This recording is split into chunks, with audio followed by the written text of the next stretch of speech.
man laka wilayatun alaih.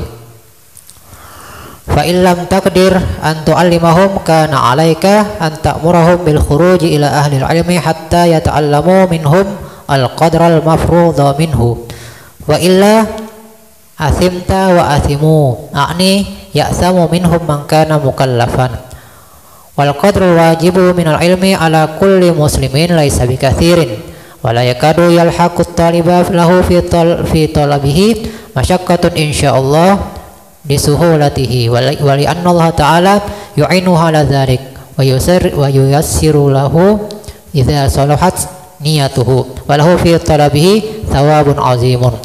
Qala sallallahu alaihi wasallam man salaka tariqan yaltamisu bihi ilman yassarallahu lahu bihi tariqan ilal jannah. Wa qala alaihi salatu wasallam innal malaikata la tadau ajnihataha li talibil ilmi ridhan bima yasna.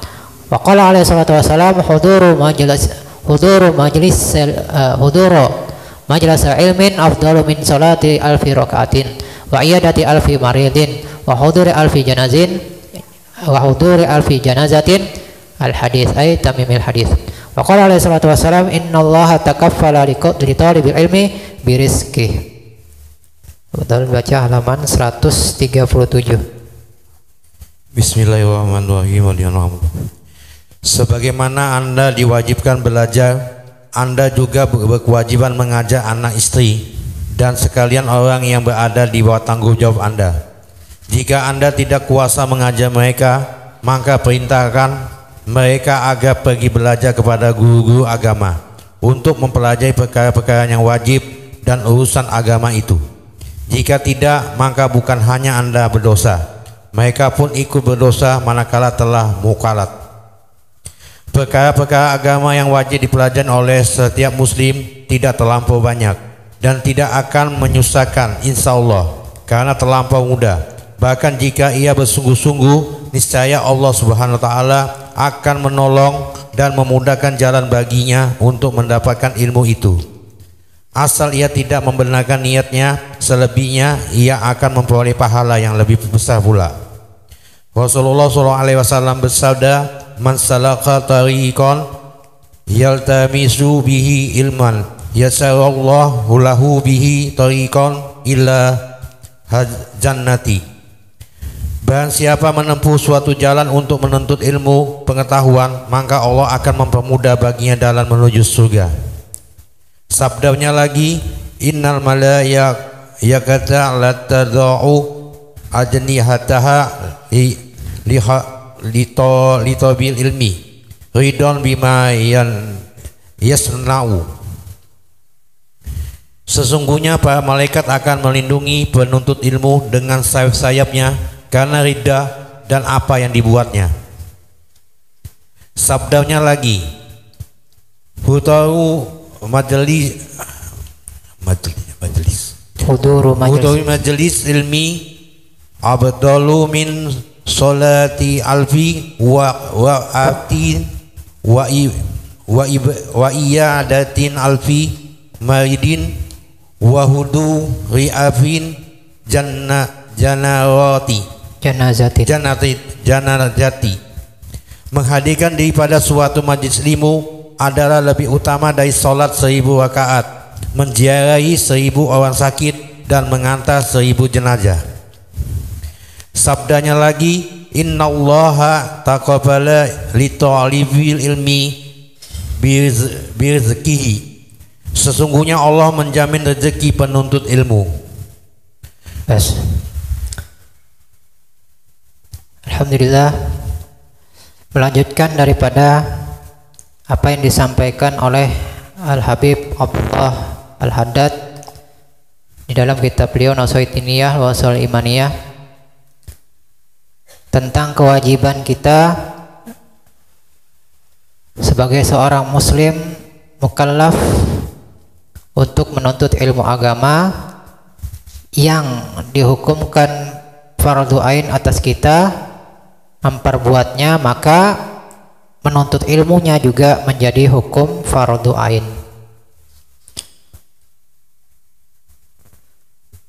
Melanjutkan daripada kewajiban atas masing-masing individu muslim untuk menuntut ilmu agama. Sebagaimana masing-masing kita wajib atas diri kita untuk menuntut ilmu agama, maka menjadi kewajiban kita juga untuk mengajarkan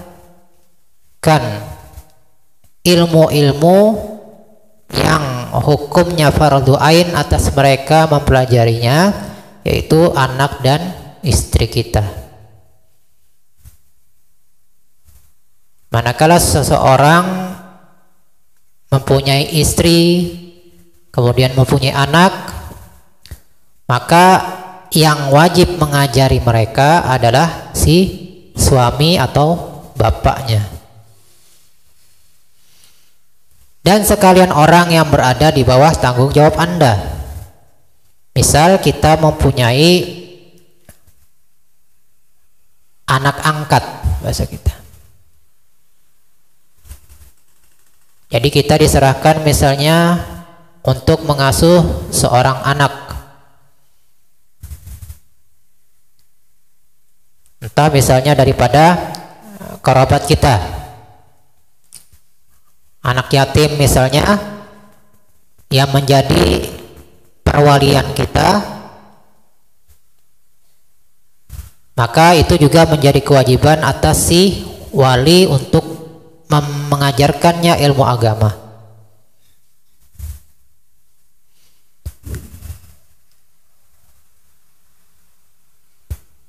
Atau perwakilan, manakala kita misalnya diwakilkan oleh salah satu saudara kita misalnya atau kerabat kita untuk mengasuh anaknya, maka juga menjadi kewajiban atas diri kita untuk mengajarkannya ilmu agama. Jadi anak istri kita atau anak yang menjadi perwalian kita, atau yang menjadi kita menjadi wakil untuk mengasuh seseorang tersebut, maka kita wajib juga mengajarkannya ilmu agama.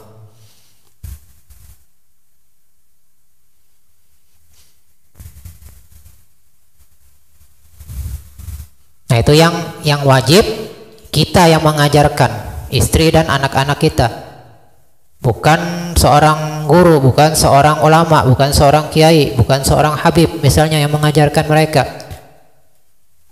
tetapi kita masing-masing wajib mengajarkan mereka bagaimana cara wudhu yang benar, mengajarkan cara sholat yang benar. Itu masing-masing kita wajib mengajarkan istri dan anak-anak kita. Tetapi manakala kita tidak mempunyai kemampuan, entah karena kita tidak mempunyai ilmu itu sendiri, sedangkan kita juga masih belajar misalnya, atau kita mempunyai suatu kewajiban yang lain yang menghalangi kita atau mengurangi waktu kita untuk mengajarkan mereka, maka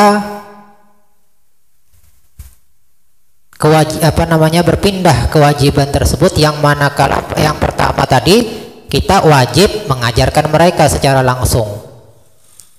Kalau ternyata kita tidak mempunyai ilmu atau tidak mempunyai kemampuan untuk mengajar mereka, atau tidak mempunyai kesempatan untuk mengajar mereka, maka berpindah kepada kewajiban yang kedua, yaitu memerintahkan mereka, menyuruh mereka untuk belajar menuntut ilmu kepada guru-guru agama yang menguasai bidangnya, bidang yang diajarkannya. Jadi wajib memerintahkan, menyuruh. Misalnya anaknya sudah umur 15 tahun atau istrinya, ini anak nggak bisa ngajar ente. Nah kebetulan Misalnya hari ini hari Minggu misalnya ada majelis buat perempuan. Nah, ente datang, hadiri majelis di situ. Wajib kita memerintahkan dan wajib memberi ongkosnya. Nah, ini yang kadang dilupakan. Jadi kita wajib juga mengeluarkan ongkosnya. Nih, ongkos taksinya, ongkos ojeknya, misalnya ongkos perjalanannya. Ini buat apa namanya, beli kitabnya. Nah, itu menjadi kewajiban kita.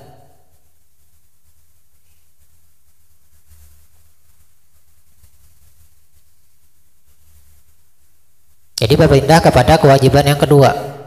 Jadi yang kewajiban pertama tadi karena tidak tidak memenuhi syarat, maka berpindah kepada kewajiban yang di bawahnya, yaitu memerintahkan mereka untuk pergi belajar menuntut ilmu kepada guru-guru agama, ditambah lagi dengan memberikan ongkos kepada mereka.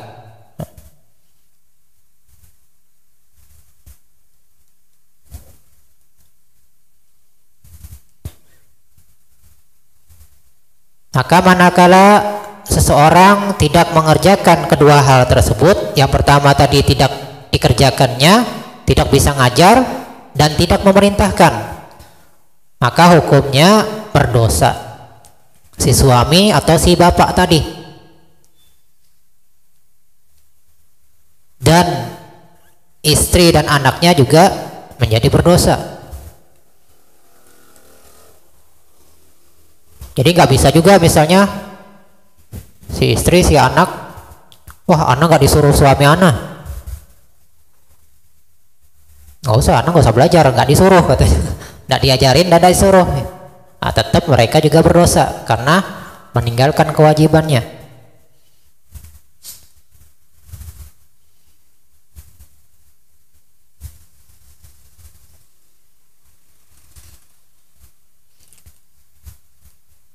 Nah, yang wajib untuk dipelajari tentang bagaimana sholat, wudhu, tentang mengenal Allah Subhanahu wa Ta'ala, mengenal Nabi Muhammad SAW.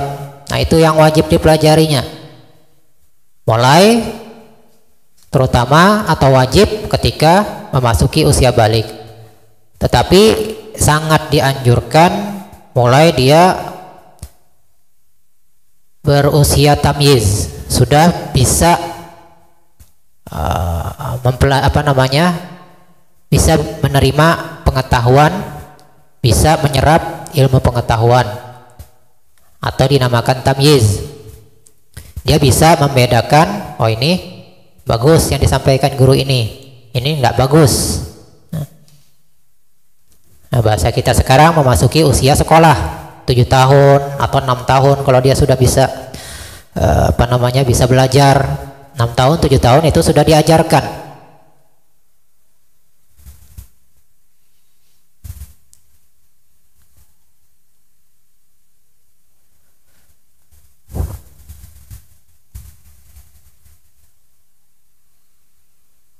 Begitu juga misalnya istri kita ketika akad nikah misalnya, ternyata kita tahu dia tidak mempunyai ilmu pengetahuan tentang kewajiban-kewajiban atas dirinya. Bagaimana sholat, bagaimana mandi wajib misalnya, bagaimana puasa sunnah misalnya, bagaimana puasa wajib misalnya. Nah, maka wajib kita mengajarkan atau memerintahkan dia untuk mempelajari ilmu agama.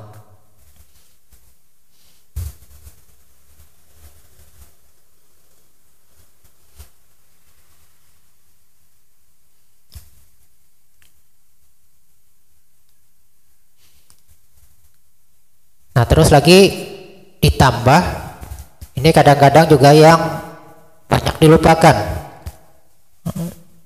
Kebanyakan guru-guru kita mengajarkan, begitu juga kebiasaan orang-orang soleh, salafus soleh. Jadi misal seorang bapak mengirimkan anaknya untuk menuntut ilmu, dikirim ke pondok pesantren, atau menyuruh istrinya menghadiri majelis taklim. Nah, kadang-kadang si suami, si bapak meninggalkan kewajibannya menuntut ilmu. Nah, ini yang sering dilupakan. Makanya ada sebagian pondok pesantren misalnya, atau sebagian majelis taklim itu ditanyakan, misalnya anaknya, ini bapaknya siapa? Nah, bapaknya belajar enggak juga? Nuntut ilmu di mana misalnya? Menghadiri majelis taklim enggak? Jadi si bapak juga diwajibkan. Jadi kalau misalnya, misal anggap sama-sama ditarakan nih, kita mengirimkan anak kita di pondok pesantren misalnya. Anggap pondok pesantren misalnya di Juwata misal. Nah, di situ biasanya, wallah alam kalau di sini, kalau biasa kayak di lain-lain itu, jadi ada majelis umum, pengajian umum. Nah, si orang tua daripada murid itu diwajibkan hadir seminggu sekali misalnya, setiap hari Rabu misalnya, itu diabsen juga orang tuanya. Ini mana bapaknya si A, hadir enggak? Diabsen juga. Nah, jadi supaya dia menyuruh anaknya menuntut ilmu, dia juga menuntut ilmu. Jadi jangan sampai melupakan kewajiban atas dirinya sendiri.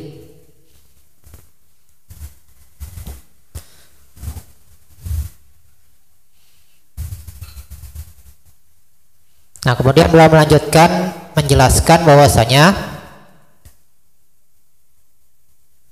agama atau ilmu-ilmu agama yang wajib dipelajari setiap muslim tidaklah terlampau banyak. Nah, jadi nggak banyak, nggak sebanyak pelajaran SD sekarang.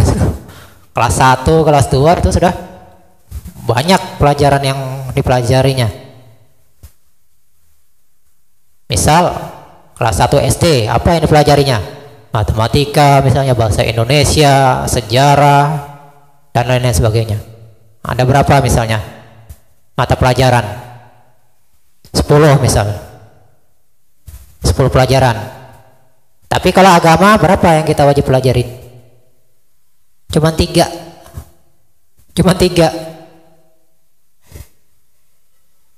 Fikih, tauhid, tasawuf. Udah 3 pak aja, 3 mata pelajaran aja. Nah, itu yang wajib kita pelajari. TK aja udah lumayan banyak yang dipelajari. TK, apalagi SD kelas 1 itu sudah banyak yang dipelajari. Coba kalau agama, udah fikih, itu aja dipelajari. Sholat, fikih aja nggak banyak. Sholat, puasa, zakat misalnya. Sholat, puasa, zakat. Nah, itu aja yang paling, kecuali dia nambah misalnya haji. Nah, secara umum paling sholat, puasa, zakat. Nah, paling yang berkaitan dengan itu misalnya hal-hal wudu, mengenai air misalnya, itu berkaitan dengan sholat misalnya. Fikih paling 3 aja secara umum dipelajari. Tauhid yang dipelajari, bagaimana kita mengenal Allah, bagaimana mengenal Rasulullah. Tasawuf, nah, misalnya kita bagaimana akhlak-akhlak yang wajib kita pakai dan akhlak-akhlak apa yang wajib kita tinggalkan. Nah, itu aja. Sabar, tawakal, ikhlas misalnya. Itu aja yang wajib kita pelajari, nggak banyak.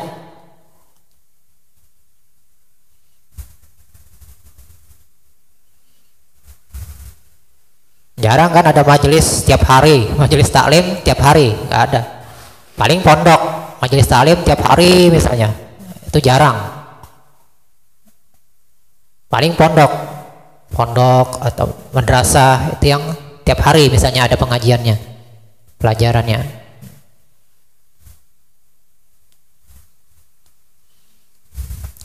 Dan ditambah lagi, jadi kemudahan dalam kemudahan dan keringanan dalam menuntut ilmu agama.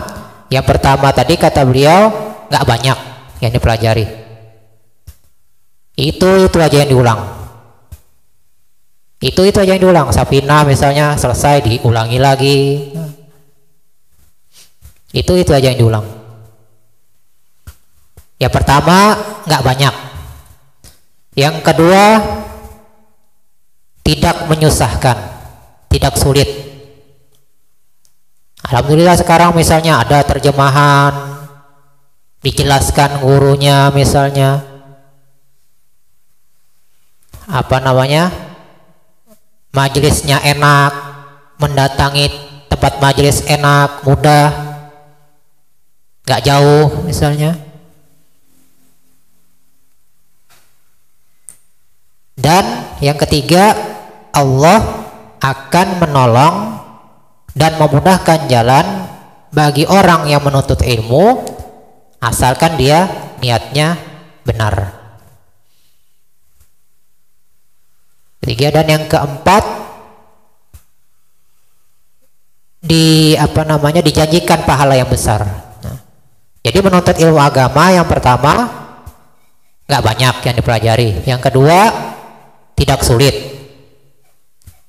alias mudah.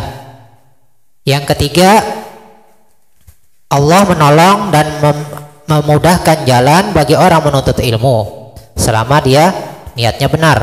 Yang keempat Allah menjanjikan pahala yang besar. Nah ini secara umum sudah mendapat 4 kebaikan manakala menuntut ilmu.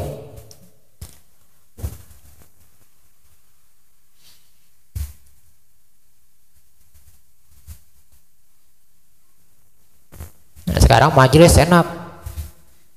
Dulu misalnya tahun 90-an listrik belum nggak tapi ada, ya kan? Mikrofon nggak tapi ada, misalnya nggak ada. Itu kalau cerita guru-guru kita itu majelis taklim itu kadang tanah aja, panas-panas misalnya siang hari, kehujanan misalnya, jalan kaki 1 kilo, 2 kilo, 4 kilo sedang melakukan perjalanan.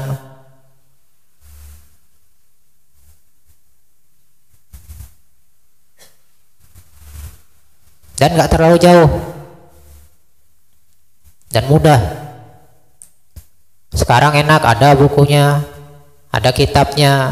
Kalau dulu harus dicatat. Imam Syafi'i aja ceritanya beliau saking tidak mempunyai uang untuk beli buku, jadi beliau catat dulu di tangan beliau, di lengan beliau, catat. Kemudian beliau hafalkan, udah dihapus lagi. Itu kita sekarang enak, dicatat, direkam bisa.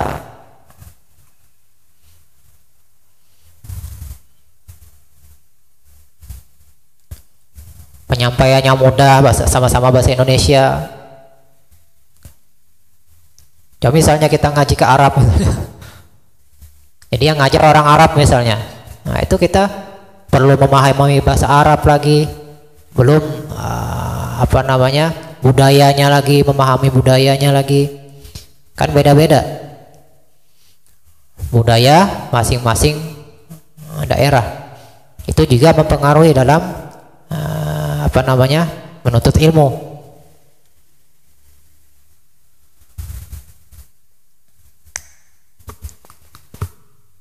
Dan ongkosnya juga nggak mahal.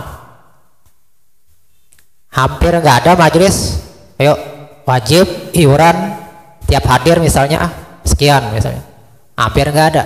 Paling uang salawat misalnya, paling uang salawat. Itu juga terserah masing-masing mau ngasih enggak, mau sedikit mau banyak, terserah, nggak menjadi kewajiban.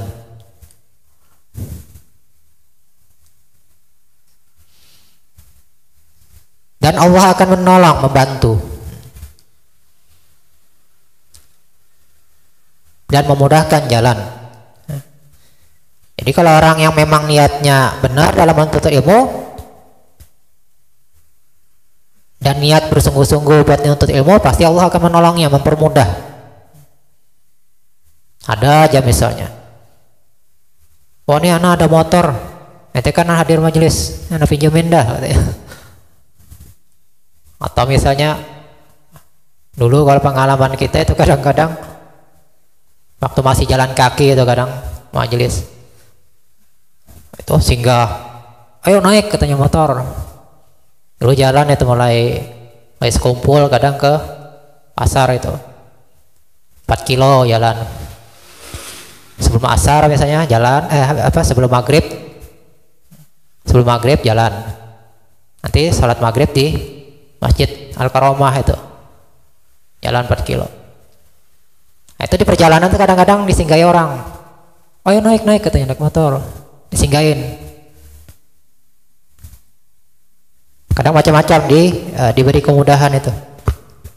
Pulang lagi misalnya 4 kilo, PP 8 kilo, itu malam misalnya, belum yang siang gitu. Belum bulan puasa, nanti bulan puasa ada aja kemudahan biasanya diberikan oleh Allah Subhanahu wa taala.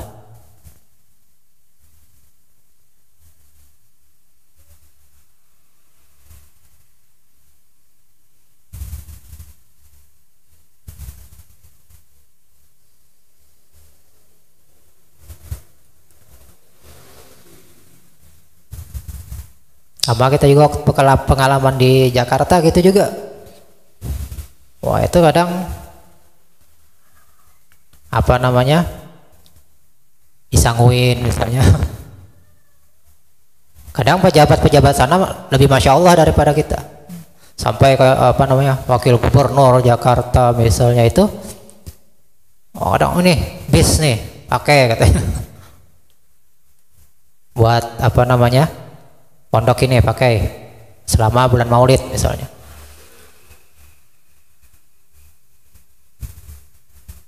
Itu diberi kemudahan oleh Allah Subhanahu wa taala. Mudah untuk memahaminya juga, asal kita niatnya sungguh-sungguh. Dan lagi Allah menjanjikan pahala yang besar. Nanti disebutkan di sini hadis-hadisnya. Di antaranya sabda Nabi sallallahu alaihi wasallam, "Man salaka tariqan yaltamisu bihi ilman yasarallahu lahu bihi tariqan ila jannah." Barang siapa yang menempuh suatu jalan. Nah, dia jalan nih. Bukan di rumah dengar YouTube misalnya, dengar enggak. Jadi melakukan perjalanan. Jadi ada usaha berjalan tadi, nggak buka TV, wow ini pengajian, mana hadir terus pengajian, buka TV, buka YouTube misalnya live streaming. Nah itu nggak dinamakan menuntut ilmu.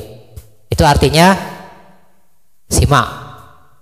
Jadi kan sebagaimana hadis yang sering kita sampaikan, secara makna aja nih. Jadilah orang yang alim. Kalau nggak bisa, jadilah orang yang muta'alim. Muta'alim itu apa? Penuntut ilmu. Ya, penuntut ilmu. Ya, penuntut ilmu itu, yaitu ada gurunya, ada kitabnya, dan rutin. Itu namanya muta'alim. Ada gurunya, ada kitabnya, rutin juga hadir. Itu namanya muta'alim. Kalau nggak bisa jadi muta'alim, kun mustami'an, jadilah orang yang memperhatikan. Secara mana mendengar, tapi mendengar dengan memperhatikan. Oh ini dengar, tapi diingat, difaham, diingat. Itu namanya mustami'an. Kalau nggak bisa, baru kun sami'an. Samain apa? Ya dengar, nonton, buka TV, buka HP misalnya, dengar majelis. Nah itu cuma tingkatan yang keempat atau yang ketiga. Ada yang mengatakan ketiga, ada yang mengatakan keempat. Hadisnya tuh ada 2 riwayat. Aliman, muta'aliman, mustami'an, sami'an.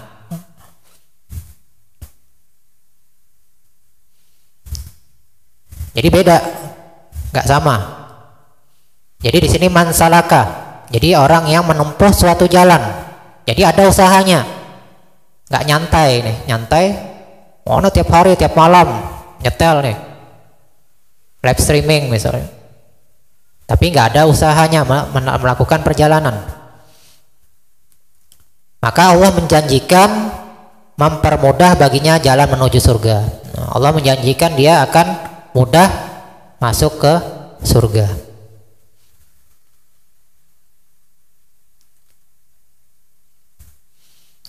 Kemudian hadis yang lain, innal malaikata la tad'u ajnahataha li talibil ilmi ridwan bima yasna. Sungguhnya para malaikat akan melindungi penuntut ilmu dengan sayap-sayapnya, membentangkan sayap-sayapnya untuk melindungi dan membantu orang-orang yang menuntut ilmu. Li talibil ilmi di sini bukan li sami'il ilmi, bukan mustami'il ilmi.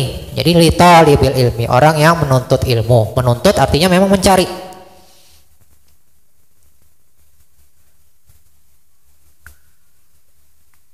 Kenapa malaikat membentangkan sayapnya? Karena ridho dengan apa yang diperbuat si penuntut ilmu. Jadi kalau sudah malaikat ridho, nah, malaikat ini nggak punya nafsu dan apa namanya dikabulkan oleh Allah Subhanahu Wa Taala permohonan mereka.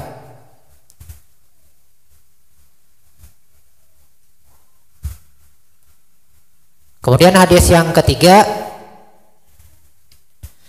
huduru majlis ilmin afdalu min salati alfi rakatin wa iyadati alfi maridin wa huduri alfi janazatin. Menghadiri atau menghadirkan diri pada suatu majelis ilmu. Jadi beliau mutarjim di sini yang menerjemahkan memaknakan menghadirkan diri. Jadi ada usaha menghadirkan diri. Menghadirkan diri artinya mengusahakan dirinya untuk bisa menghadiri suatu majelis ilmu. Tapi majelis ilmu yang bagaimana? Sering kita sampaikan, majelis ilmu yang dipelajari itu ilmu-ilmu yang memang ilmu yang diridhai oleh Allah Subhanahu Wa Taala, yang secara sanad turun temurun sampai kepada si guru. Dia mempelajari ilmunya itu dari guru-gurunya sampai kepada si pengarang kitab misalnya, atau kepada Rasulullah SAW. Kemudian gurunya juga mendapatkan ilmunya turun temurun. Jadi ilmu yang dipelajarinya juga memang bukan suatu ilmu yang baru, bukan, memang ilmu yang sudah dari dulu ada.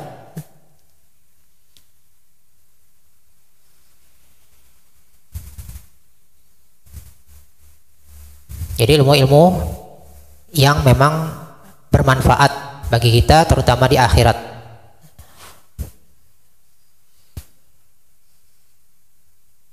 Lebih utama, lebih afdol.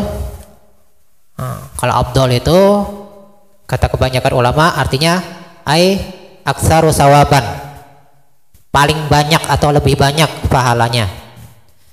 Jadi menghadiri satu majelis ilmu, jadi misalnya kita menghadiri majelis ilmu nih pada malam ini misalnya jam 9:30 nih misalnya sekarang, dibandingkan orang yang di rumah misalnya, yang orang yang ilmunya sedikit, sholat 1000 rakaat di rumah.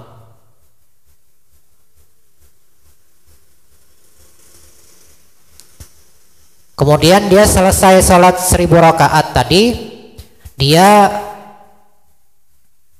menjenguk orang sakit 1000 orang. Kemudian selesai itu dia menghadiri atau mengantar jenazah atau membesuk melayat jenazah 1000 orang jenazah.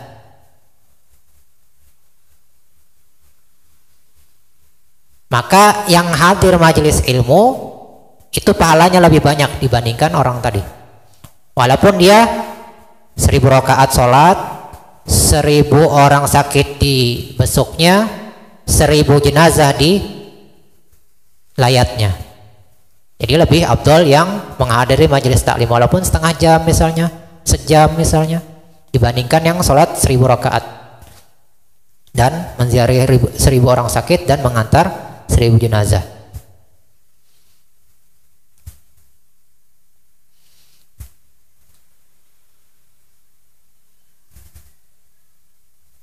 Tapi ini Masya Allah yang salah satu yang kita pelajari di Tarim, di Rubat Tarim tuh, apalagi bulan puasa. Bulan puasa biasanya kalau sore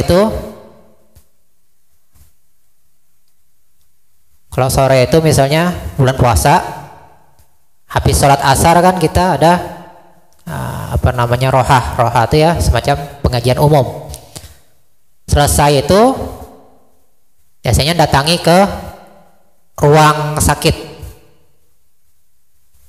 Jadi kayak di Rubat itu ada klinik, semacam klinik lah, tempat orang sakit. Jadi habis menghadiri majelis ilmu, menjenguk orang sakit. Habis jenguk orang sakit, ada jenazah, hadiri jenazah. Jadi dapat ketiga hal ini.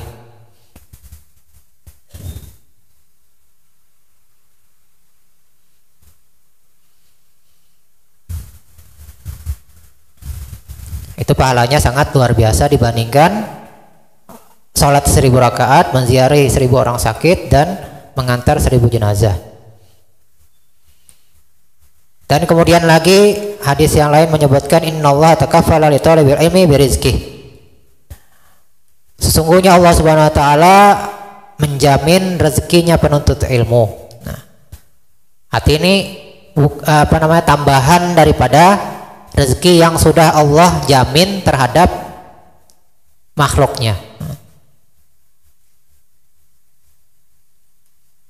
Wa ma min dabbatin fil ardi illa Allahi rizquha. Nah, ini sebagaimana ayat Al-Qur'an, wa ma min dabbatin fil ardi illa Allahi rizquha.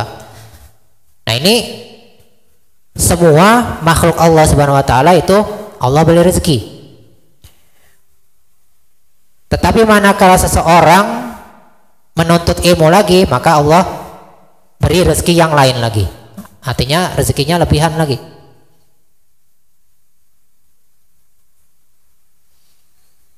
Nah, makanya orang tua misalnya yang kalau punya anaknya disekolahkan pondok misalnya, itu asal bener aja niat si anak, niat si bapak misalnya.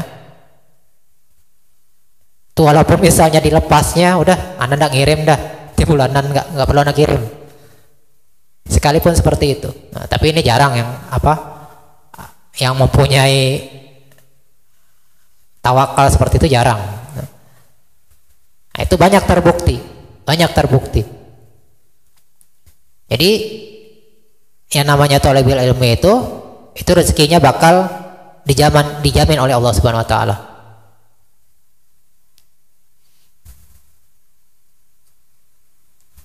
Dan biasanya si orang tua misalnya sebelum dia memondokkan anaknya ke pondok misalnya, dibandingkan ketika anaknya mondok, itu biasanya rezekinya beda, meningkat biasanya. Meningkat daripada sebelum si anak mondok misalnya. Ketika si anak mondok itu biasanya meningkat rezeki si orang tua. Sebagaimana sabda Nabi, Allah menjamin rezekinya penuntut ilmu, entah lewat si bapak misalnya, atau lewat orang lain misalnya. Ntar ada beasiswa misalnya, ini dari pemerintah misalnya, atau dari orang yang kaya misalnya, ada beasiswa.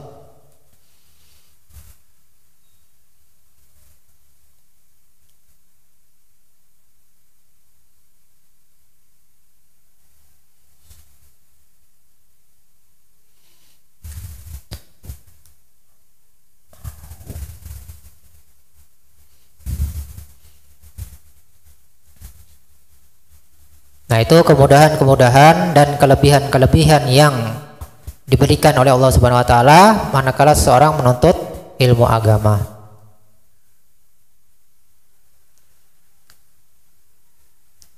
Kita lanjut lagi sedikit.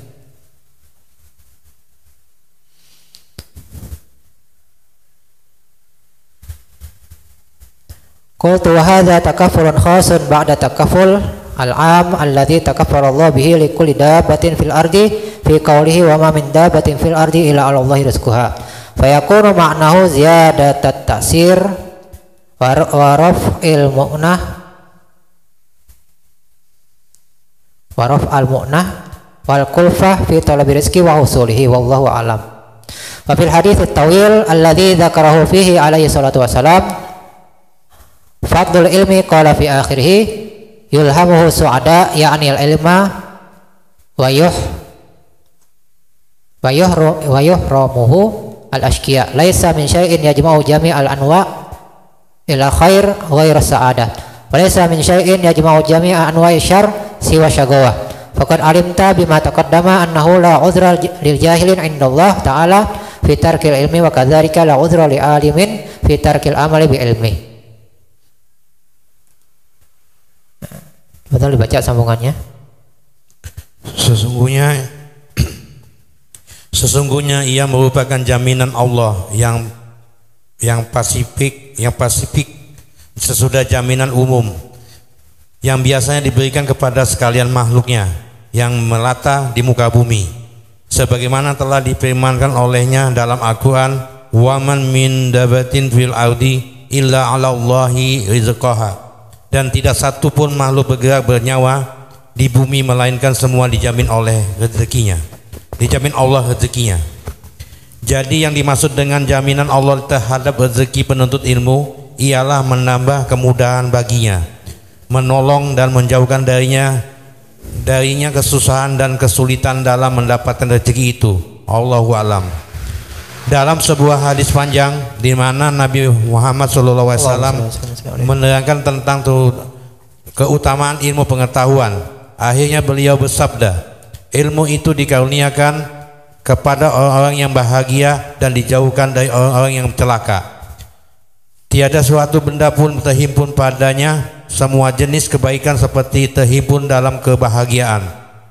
Demikian pula tiada suatu benda pun terhimpun padanya semua jenis kejelekan seperti yang terhimpun dalam kecelakaan.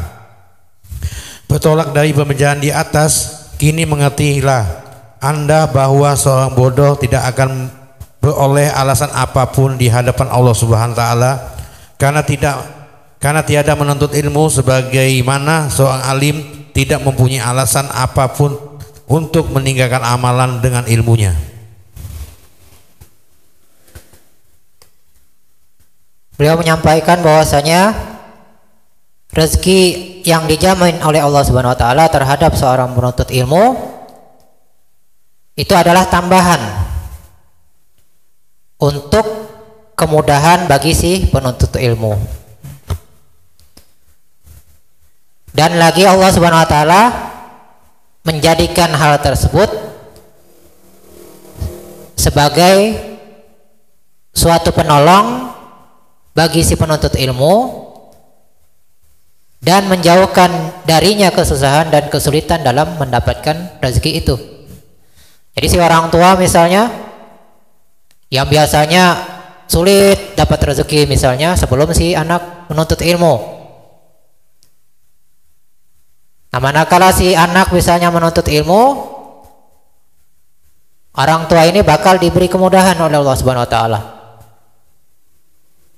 Biasanya susah seret misalnya penghasilan misalnya, ternyata Allah memberikan kemudahan kepada si orang tua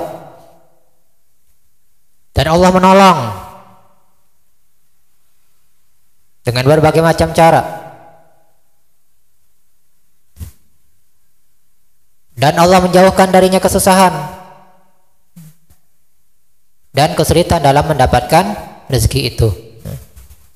Jadi mudah diberi oleh Allah Subhanahu wa taala dalam mencari rezeki.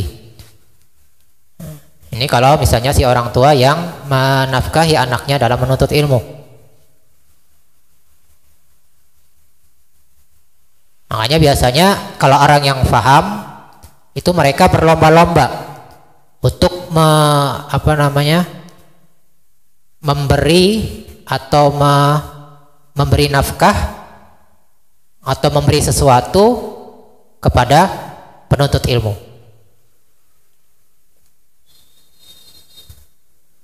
Kalau kita jarang ya yang tahu. Nah, terus salah satu yang pernah kita ketahui itu di negara Oman. Oman itu kan sebelahnya Yaman, bersebelahan, ibarat kita kayak Malaysia, Indonesia. Negara Oman itu kan karena bertetangga sama Yaman, jadi mereka itu sangat masya Allah kepada penuntut ilmu di Yaman. Ini salah satu yang pernah cerita ini sahib kita yang dari Thailand ya, Thailand. Jadi mereka ini kan misalnya berapa tahun sekali pulang ke Thailand. Jadi pulang lewat Oman biasanya, jalan darat dari Yaman sekitar 10 jam kurang lebih. Atau kemarin itu kita mulai maghrib sampai maghrib lagi hampir 24 jam lah. 24 jam karena kemarin itu ada ada mogok. Ya anggaplah 20 jam lah. 20 jam kurang lebih perjalanan. Nah itu biasanya mereka ada yang pelajar dari Thailand ini itu biasanya ada yang menjamu mereka. Kemudian setelah mereka pulang janjian, ntar ente kalau lewat sini lagi kabarin ana, kata orang aman ini, ana jemput, ana jamu di rumah ana. Pas pulang yang tahun berikutnya yang selanjutnya ada orang Oman lain yang menjamu mereka. Tiba-tiba yang orang Oman yang dulu pernah menjamu mereka ini telepon, ente di mana nih? Ana negara ente lagi ada di Oman nih. Ente ada di mana?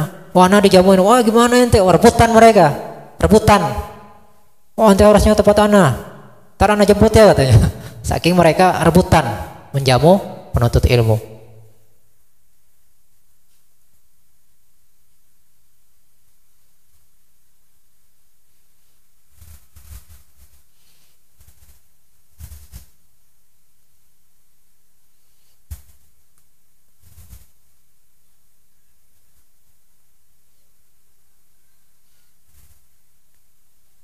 Walau alam sekarang, kalau zaman kita mondok itu gitu juga. Misalnya ada acara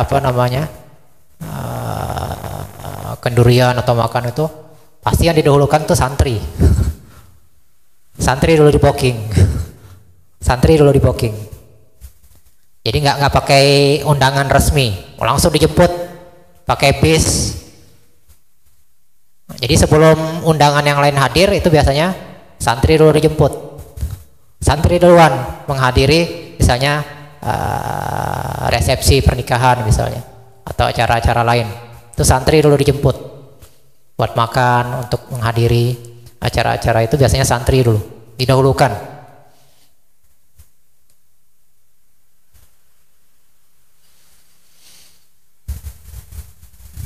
Tapi kalau sekarang lewat cara lain. Kemudahan-kemudahan itu diberikan oleh Allah Subhanahu wa taala dengan cara yang lain. Beda kalau zaman dulu itu lewat hati-hati manusia. Sekarang mungkin banyak caranya yang Allah bukakan terhadap seorang penuntut ilmu mendapatkan kemudahan daripada Allah Subhanahu wa taala.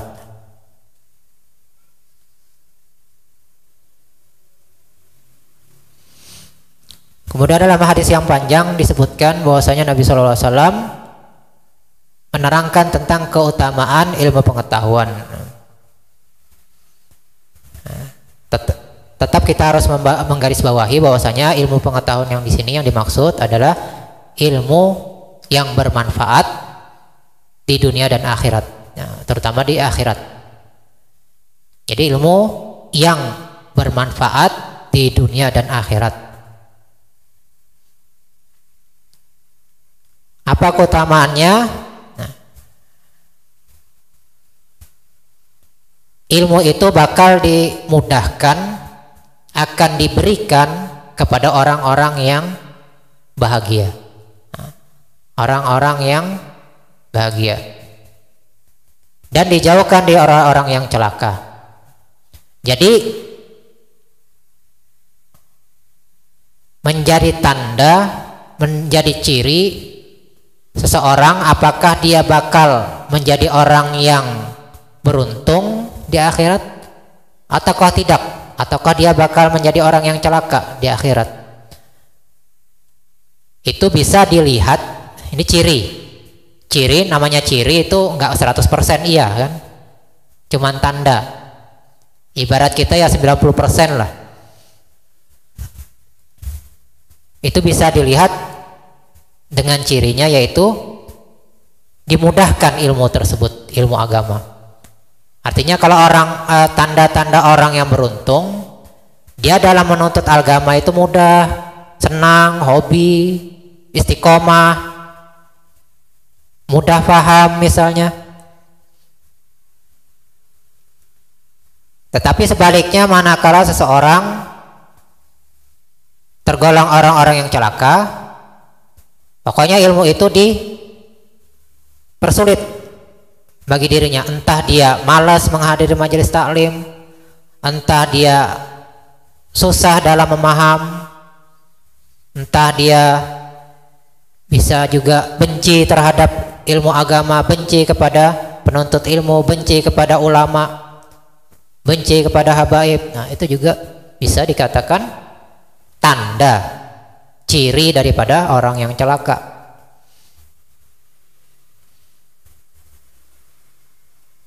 Jadi tinggal kita lihat diri kita masing-masing, adakah ciri tersebut terhadap kita? Adakah ciri orang-orang yang bakal beruntung di akhirat ataukah tidak ada? Kalau misalnya ada, kita pertahankan, kita usahakan jangan sampai lepas ciri tersebut.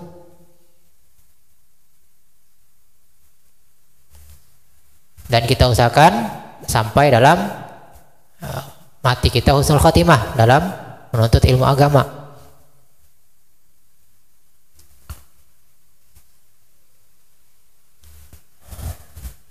Dalam hadis yang lain, wa may yuridillahu bihi khairan yufaqihu fiddin.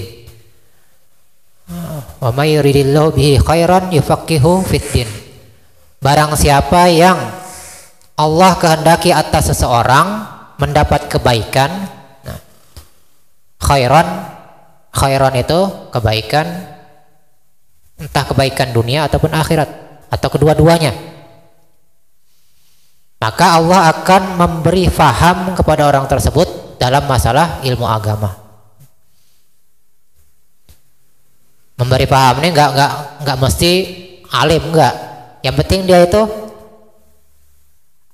mendapat sedikit demi sedikit daripada ilmu yang dia pelajari. Jadi enggak blank sama sekali, enggak. Jadi ada hasil yang didapatkan daripada ilmu tersebut.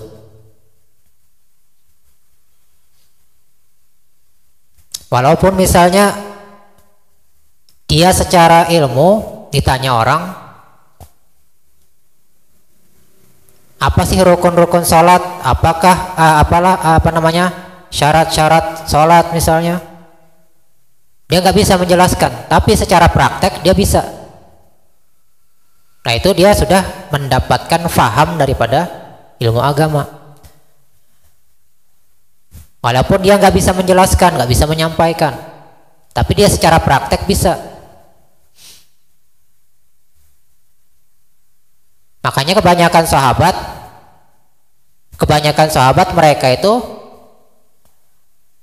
mengikuti apa yang dikerjakan Nabi, apa yang diamalkan Nabi. Nah, untuk menjelaskan nggak semua sahabat bisa,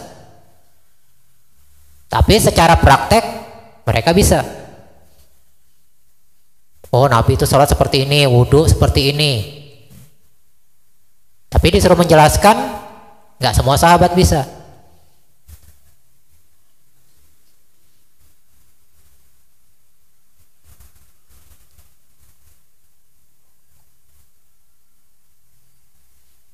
itu biasanya lebih lengket, lebih melekat.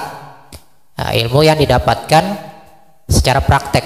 Jadi kalau praktek itu biasanya lebih lengket ilmu tadi, walaupun untuk menjelaskan nggak bisa.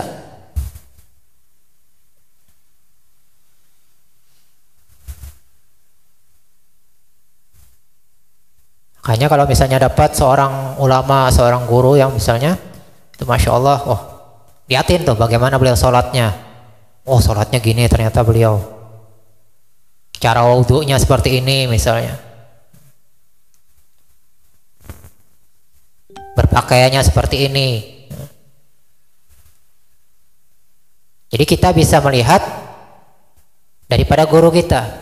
Dan guru kita ini turun-temurun daripada guru-gurunya mengerjakan sebagaimana apa yang dikerjakan oleh Nabi Sallallahu Alaihi Wasallam.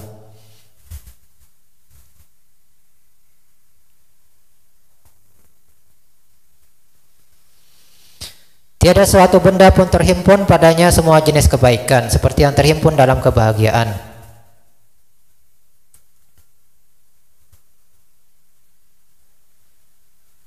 Jadi manakala seorang termasuk orang-orang yang beruntung, as-sa'id atau orang-orang golongan sa'adah,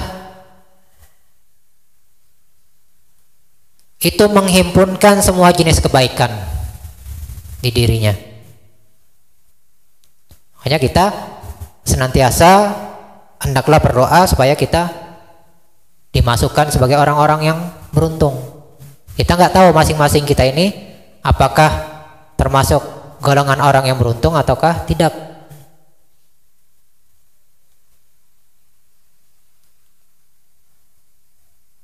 Makanya diantara doa Sayyidina Al-Faqih Muqaddam itu Allahumma qulna minasyaqawati ila sa'adah. Nah, itu. Diantara doa beliau itu kan. Nah itu perlu kita baca. Kalau bisa tiap hari. Ya Allah, seandainya aku termasuk orang yang celaka, jadikanlah atau pindahkanlah aku menjadi orang yang beruntung. Karena kalau sudah termasuk orang yang beruntung ini, maka menghimpunkan semua jenis kebaikan. Walaupun misalnya nggak alim misalnya, walaupun nggak kaya misalnya, walaupun ibadahnya nggak banyak, tapi termasuk orang yang beruntung. Banyak diantara orang-orang yang beruntung walaupun misalnya ibadahnya nggak banyak, ilmunya nggak banyak. Nah, tapi kita nggak tahu nasib kita masing-masing. Jadi kita tetap berusaha istiqomah di dalam semua jenis kebaikan.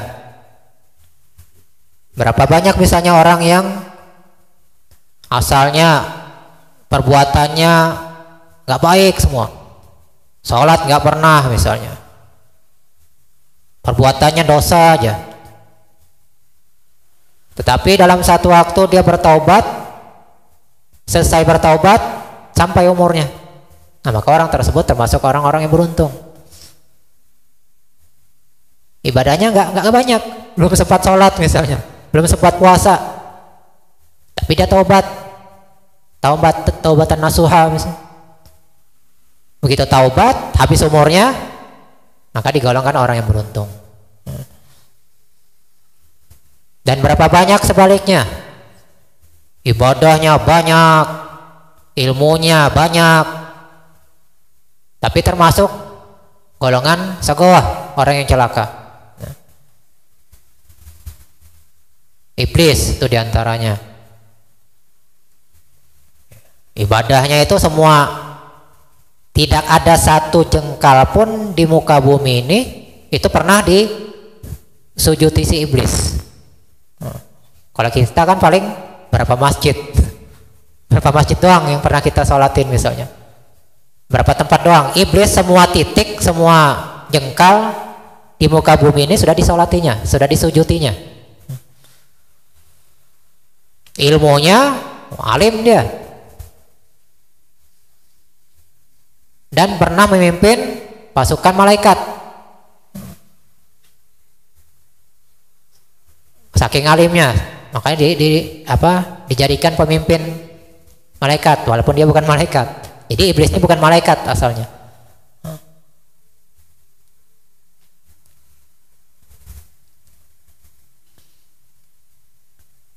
Jadi iblis ini sama malaikat alim iblis, maka dijadikan pemimpin dia. Ilmunya banyak, ibadahnya banyak, tetapi orang yang celaka.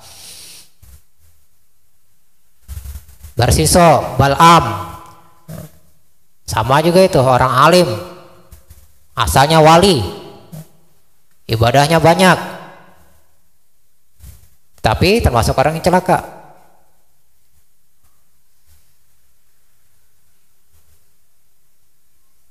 Abu Jahal itu di nama asalnya apa gelar asalnya Abul Hakam. Abul Hakam artinya orang yang pinter, orang yang bijaksana. Abu Jahal itu orang yang pinter, orang yang bijaksana.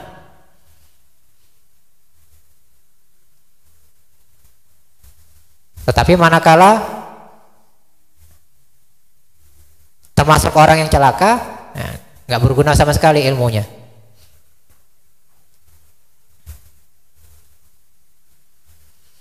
Jadi mudah-mudahan kita digolongkan orang-orang yang beruntung dunia dan akhirat.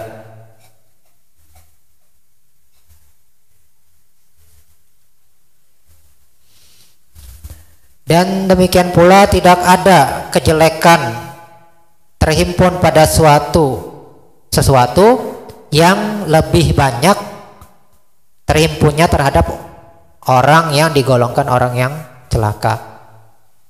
Jadi kalau sudah seseorang termasuk orang yang celaka, itu sudah full, ibaratnya full sudah ininya. Kejelekan itu sudah full terhimpun pada dirinya. Jadi misalnya semua jenis kejelekan itu ada pada orang yang celaka. Walaupun misalnya dia orang yang masyhur, orang yang kaya, orang yang mustajab dakwah, kabul doanya, orang yang secara zahir dikira berkaramat, berkaromah, punya karomah. Wow, dia bisa jalan di atas air, bisa terbang misalnya. Tapi digolongkan orang yang celaka. Nggak ada artinya itu semua. Jadi justru itu menjadi istidraj, menjadi hujah atas dirinya, menjadi tambahan ancaman terhadap dirinya. Jadi yang di dunia ini semacam kebaikan kita lihat pada diri orang yang celaka, justru itu sebaliknya menjadi tambahan beban bagi orang yang celaka kelak di akhirat. Jadi misalnya orang ini selama di dunia, oh bagus semua kita lihat, oh, orang ini masya Allah, cuman satu aja misalnya dia nggak Islam misalnya, nggak Muslim, tapi ini orang ini masya Allah nyumbang ke sana sini, pinter, kaya, perbuatannya baik semua, tapi nggak Islam misalnya, artinya nggak beruntung, orang yang celaka. Nah maka hal-hal yang berupa kebaikan di dunia tadi justru menjadi hujah atas dirinya ketika di akhirat.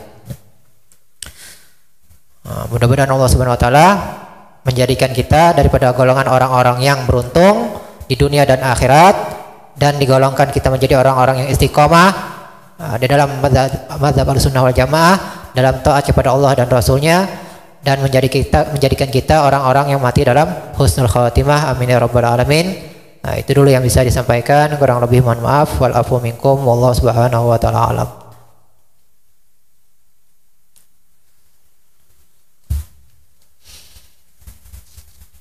La ilaha illallah al-mawjud fi kulli zaman